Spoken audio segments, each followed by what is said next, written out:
Ауыл партиясын сіз басқарып жүргеннен кейін сіздің кенеттен сол басшылықтан кетуіңіз көптің назарын аударып тұр. Сізге қысым болды ма, не себеп болды? Жоқ, ол біріншіден ол кенеттен болған жоқ. Ол енді мүмкін сырттан қараған көзбен қарағанда кенеттен болып көрінетін болар. Ол біріншіден өзім жеке шешімім. Және де ол біршама уақыт талқыланды. Соның ішінде әріптестеріммен. Бірақ сіз осы өзгерістер болғаннан кейін кейбір баспасөзде былай деп түсіндіріпсіз ғой, жаңағы саяси өзгерістер қажет болды деп партияның ішінде. Яғни жаңару қажет болды, саяси жүйе жаңару қажет болды деп айтқансыз, иә? Бірақ енді сөйтсе де қазір сол Қайрат Қапарұлы, яғни қазіргі съездің партияның төрағасы, сол кісінің енді бұрынғы элитамен Назарбаевтың отбасымен байланысы бар дегені талқыланып жатыр. Олай болса, ол жалпы сіздердің имидждеріңізге кедергі болмай ма? Электораттарыңыз сене ме? Ол енді мен әр қазағым жалғызым деген сөз тіркесін білесіз ғой, иә? Енді бізде қазақ болғасын әрине тумалық қарым-қатынаста да болады. Ол енді бір журналистер бүйтіп жазды, сөйтіп жазды дегенге, мысалы мен өзім оны қараған дұрыс деп есептеймін. Сіз Қайрат Қапарұлының өмірлік және жұмыс тәжірибесін қараңыз. Сіздер осы былтырғы сайлауға қатысар алдында сіздер бюджеттен қанша ақша бөлінді сіздің партияға? Біздерде ол құпия мәлімет емес.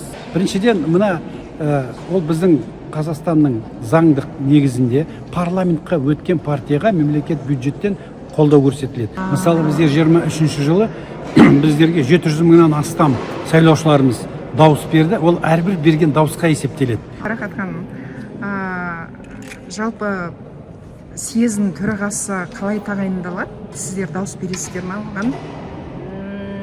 Әрине, дауыс та бердік, сенім де атқардық. Сенім атқардыңыздар, иә? Әрине, иә. Ал партиясының қазіргі жаңа төрағасының Назарбаевтардың отбасымен туыстығы туралы әңгіме баспасөзде талқыланды. Баспасөзде ол жазыла беретін шығар, бірақ оған мен өзім оны зерттеген жоқпын, ода мен шаруам да жоқ. Мен шынды айтайын, биография жағынан оны мен зерттеген жоқпын, зерттемеймін де. Сыйластықтан бұрын жауапкершілік алатын электораттың сенімі деген бар.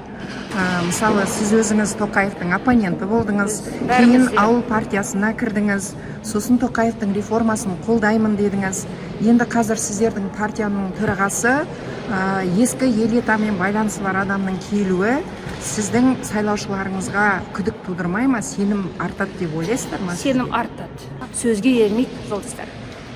Сізді негізі публика ауыл партиясында сіз қанша жылдан бері келе жатсаңыз да, сізді жаңағы Тоқаевтың оппоненті болған кезден бастап таныды.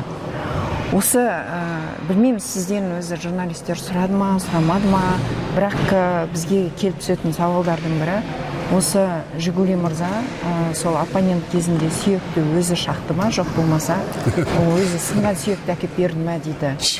Ана сүйек ол тоқтың сүйегі ғой. Мен сындырғаным рас, бірақ та өзім мына саусағым мына нерім сындырып алсықтадым.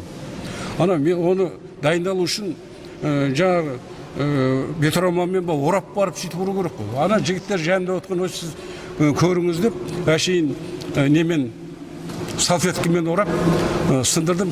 Партияның, ауыл партиясының ішінде неге қайта-қайта төрағалар ауысып жатыр? Қандай да бір проблема бар ма? Жоқ, ешқандай проблема жоқ. Енді Серік Рахметұлы өте жақсы жұмыс жасады. Сондықтан бізде партияның ішінде ешқандай қобалжу, не болмаса бір іріткі, жаңсыз қойып тұрған сұрақтар ондай әңгіме жоқ. Біз жұмыс жасаймыз. Алдымызда үлкен амбициялық бізде тапсырмалар бар, талаптар бар. Біз халықтың мүддесі үшін кәдімгі саяси күш ретінде бас күштерімізді салып жұмыс жасаймыз. Субсидиялар туралы айтқан кезде біз Алмасбек Садырбаевты айтпай өте алмаймыз. Бұл кісі ауыл шаруашылығын дамытуға да өзінше күш салды. Неге ол кісінің бастамасы қолдау таппай түрмеде отыр қазір? Мен енді Алмасбек Садырбай туралы ешқандай комментарий бере алмаймын. Өйткені соттың тірлігіне ешқандай араласуға біздің қақығымыз жоқ. Сіз жайылымдарды қайтарамын дедіңіз, бірақ әлі күнге дейін жайылымның жетіспейтіні белгілі ғой. Мен жайылым, қайтарылған жайылым бар жаным. Мына бүгінгі күнге дейін 15 миллион жайылым қайтарылды. Біз сол ұрандатқан әңгімені доғаруымыз керек. Мен сол тиянақты бізде сол бір партия айланысты ғой, өзіңіз білесіз. Сол партия бәленше бай деп, бәленше жерді қайтардық жайылым деген сондай ұран қойып жүрді. Ол ұрандатудың керегі жоқ. Қай партияны айтасыз? Оны енді айтпай-ақ қойын. Республиканы айтасыз? Жоқ. Латифундистер не істейсіздер? Латифундист дегеннің барлығына қазір өкімет басшысы да, мемлекет басшысы да талап қойып отыр. Олардың барлығы бұрынғыдай әңгіме жасамайды. Қазір тиянақты ауыл шаруашылығымен айланысатын болатын болса, сол ауылдың әлеуметтік тұрмыстық жағдайына, оның инфрақұрылымына, қосымша жұмысын ашуына, мына 1-2 ай егінін егіп, көктемде жұмыс жасап, күзде 1 ай жинап алып, содан кейін 9 ай қарап отыру деген әңгіме жоқ. Сіздер енді осы ауыл шаруашылығымен тіке айналысатын партия ретінде, мысалы, Айдарбек Қожаназаровтың иелігінде өте үлкен жер көлемі бар. Қаншалықты тиімді пайдаланып жатыр?